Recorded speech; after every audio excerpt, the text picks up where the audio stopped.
అందరికీ నమస్కారం అండి. ఫ్రెండ్స్, మనకి ఇప్పుడిప్పుడే ఆధార్ కార్డుకి సంబంధించిన మరొక ముఖ్యమైన అప్డేట్ అయితే రావడం జరిగిందండి. ఆధార్ కార్డుపై కొత్త రూల్స్ అక్టోబర్ 1 నుంచి అమలు అంటూ ఇప్పుడే మనకు ఒక ముఖ్యమైన అప్డేట్ అయితే రావడం జరిగిందండి.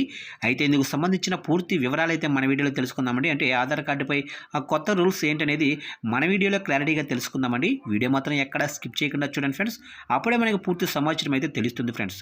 లేట్ చేయకుండా వివరాల్లోకి వెళ్ళిపోదాము. ఇక ఆధార్ కార్డుల జారీపై అస్సాం ప్రభుత్వం కొత్త నిబంధనలు అమలు చేయనుంది. అస్సాంలో ఆధార్ కార్డు కావాలంటే జాతీయ పౌర రిజిస్ట్రేషన్కి దరఖాస్తు చేసుకున్న నెంబర్స్ ఇవ్వాల్సి ఉంటుంది.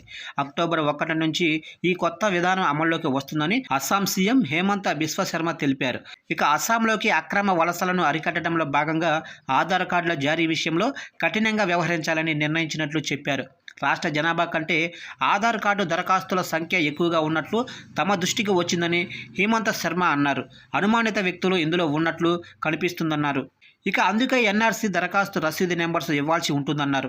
అస్సాంలో ఆధార్ కార్డుల జారీ ఇక ఎంత మాత్రమూ సులభం కాదని తెలిపారు. మిగిలిన రాష్ట్రాలు కూడా ఇదే పద్ధతి అవలంబించాలని కోరారు. బంగ్లాదేశ్ వంటి పొరుగు దేశాల నుంచి అక్రమ వలసలు పెరుగుతున్నాయని వారిని గుర్తించే ప్రక్రియను వేగవంతం చేస్తున్నట్లు చెప్పారు. ఇక ఈ 2 నెలల్లో పలువురిని ఆ దేశ అధికారులకు అప్పగించినట్లు తెలిపారు. వ్యక్తులకు ఆధార్ కార్డు జారీపై నిర్ణయాన్ని రాష్ట్ర ప్రభుత్వాల నిర్ణయానికి కేంద్రం వదిలేసిందని ఈ సందర్భంగా హేమంత్ గుర్తు చేశారు. అందుకే తాము కొత్త నిబంధనలు అమలు చేస్తున్నట్లు తెలిపారు.